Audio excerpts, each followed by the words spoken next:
नमस्कार बंधुरा आमी तोमादेर रंजीब सर आज के तोमादेर history minor fourth semester last minute suggestion निये एसेछि। देखो सम्भाव्य प्रश्न बोली अर्थात लास्ट मिनिट साजेशने एकदम आमी कटा क्लोज कोश्चेन दिएछि तोमादेर 10 नम्बर ओ 15 नम्बरे 5 मार्क्सের कोश्चेन साजेशने दिए दिएछि। এইগুলো করলেও তোমরা 5 মার্কস অনেক কমন পাবে পাস করতে গেলে। দেখো কোশ্চেনগুলো একদম 100% আসবে, কেন আমি ইতিহাস পড়াই, অনার্স জেনারেল সবই পড়াই, এত বছরের এক্সপিরিয়েন্সে বলছি। নবপ্রস্তর যুগের বিপ্লবের বৈশিষ্ট্যগুলি আলোচনা করো। প্রাচীন গ্রিসের দাস ব্যবস্থা সম্পর্কে টিকা লেখো।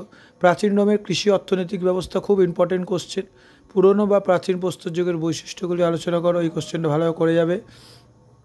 স্পার্টার সংবিধানের বৈশিষ্ট্য 10 মার্কসে করে যাবে।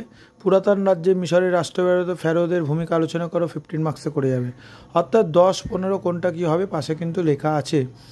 বিজ্ঞানসম্মত ইতিহাসে জনক থুরকিডিসের অবদান খুব ইম্পর্টেন্ট কোশ্চেন, এই কোশ্চেনটা থুরকিডিসের অবদান, এটা 15 মার্কসের হবে, পাশে দেওয়া হয়নি। ফেরোদের জীবনযাত্রা পরিচয় সম্পর্কে আলোচনা করো, মিশরদের সাথে এর সম্পর্ক কী ছিল, 15 মার্কসের। এথেন্সের বৌদ্ধিক বিকাশে সক্রেটিস ভূমিকা কী ছিল, 10 মার্কসের। ইতিহাসের জনক হিসাবে হেরোডোটাসের অবদান আলোচনা করো, 15 মার্কসের। প্রাচীন রোমের দাস ব্যবস্থা সম্পর্কে আলোচনা করো, 10 মার্কসের। প্রাচীন গ্রিসের পলিসের বৈশিষ্ট্যগুলি আলোচনা করো, 10 মার্কসের। প্রাচীন মিশরের অর্থ সামাজিক সাংস্কৃতিক দিক আলোচনা করো, 15 মার্কসের। আর গ্রিক পলিসের পতনের কারণগুলো, লাস্টের কোশ্চেন 3টে খুব ইম্পর্টেন্ট কোশ্চেন, তোমরা যদি করো তোমরা কমন পাবেই পাবে। 3টে কোশ্চেন করলে তোমরা 5 মার্কসে, 10 মার্কসে, 15 মার্কসে কমন পাবে। কারোর যদি নোটস দরকার হয় হোয়াটসঅ্যাপে যোগাযোগ করো, নোটস অ্যাভেলেবেল আছে।